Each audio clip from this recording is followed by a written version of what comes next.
यानंतरची बातमी पुण्यातली आहे। पुण्यामध्ये येत्या 2 महिन्यात वाहतूक कोंडीची शिकार होणाऱ्या पुणेकरांची सुटका होणार आहे असं म्हटलं तर ते चुकीचं ठरणार नाही, कारण पुण्यातल्या सिव्हिल कोर्ट ते स्वारगेट या मार्गावर मेट्रोची भूमिगत सेवा येत्या सप्टेंबरपासून सुरू होतीये।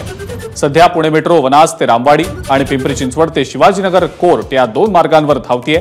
दरम्यान भूमिगत मेट्रोची चाचणी फेब्रुवारीमध्ये यशस्वीपणे पार पडलेली होती। गणेशोत्सवाच्या आधी म्हणजे साधारण सप्टेंबरच्या दुसऱ्या आठवड्यामध्ये हा मार्ग पुणेकरांच्या सेवेसाठी सुरू होईल अशी माहिती मेट्रो प्रशासनाकडून मिळालेली आहे।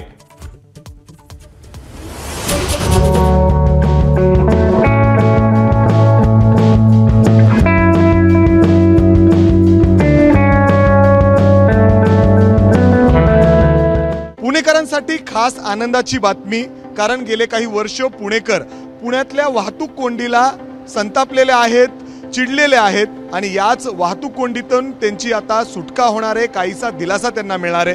कारण पुण्यातील जे अंडरग्राउंड मेट्रो आहे त्याचा अतिशय महत्त्वपूर्ण टप्पा जो सिव्हिल कोर्ट ते स्वारगेट असा हा 3 किलोमीटरचा टप्पा असणार आहे, तो त्याचा आता काम जवळजवळ पूर्ण झालेला आहे आणि लवकरच यातून आपल्याला प्रवास करणं शक्य होणार आहे।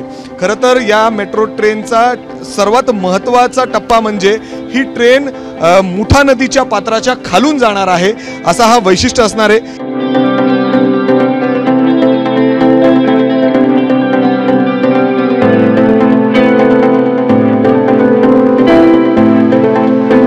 हे बघा, पुणे मेट्रोचा जो अंडरग्राउंड सेक्शन आहे तो साधारणतः 6 किलोमीटरचा आहे। त्यापैकी 3 किलोमीटरचा जो सेक्शन आहे तो ऑलरेडी ऑपरेशनल आहे, तो आपल्याला शिवाजीनगर ते सिव्हिल कोर्ट आहे आणि पुढचा जो मार्ग आहे तो सिव्हिल कोर्ट ते स्वारगेट असा असणार आहे, तो 3 किलोमीटरचा आहे आणि त्याचं काम सध्या वेगाने चालू आहे। साधारणतः सप्टेंबर अखेरपर्यंत तो मार्ग देखील प्रवाशांसाठी ओपन होणार आहे।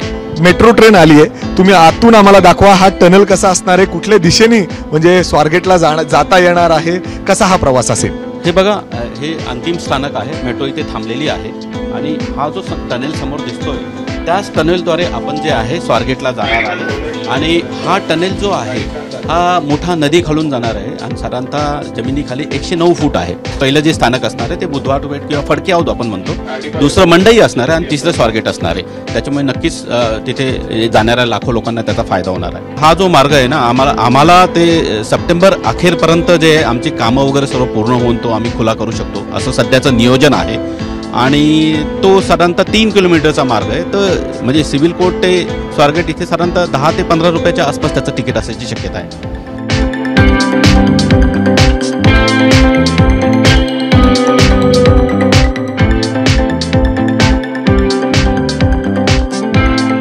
स्वारगेट स्टेशनचं देखील काही वैशिष्ट्य आहे ते सर आपल्याला सांगतील। सर, तो मल्टी हब असणार आहे, कसं?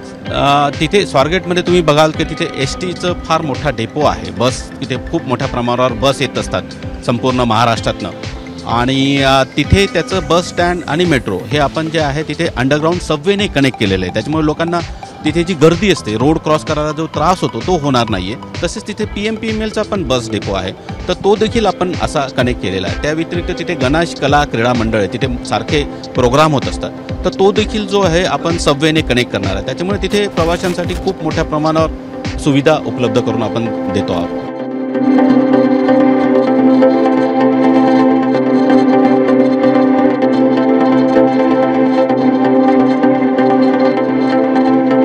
पुणे शहरामध्ये वाहतुकीची समस्या दिवसादिवस वाढत चाललेली आहे, लोकांचा श्वास यामध्ये कुठेतरी गुदमरतोय। मात्र या मेट्रोच्या प्रवासातून पुणेकरांना काहीसा मोकळा श्वास या ठिकाणी घेता येणार आहे। कॅमेरामॅन विजय राऊतसह मी मिकी घई, ABP माझा, पुणे। नमस्कार। मनसुद्धा तुझं ही वेगळ्याच प्रकारची मालिका तुम्हा सगळ्यांना खूप आवडली होती। याचा दुसरा सीझन कधी येणार अशी विचारणा झाली। प्रतीक्षा संपली आहे मित्रांनो, येतोय मनसुद्धा तुझाचा दुसरा सीझन। होय मनसुद्धा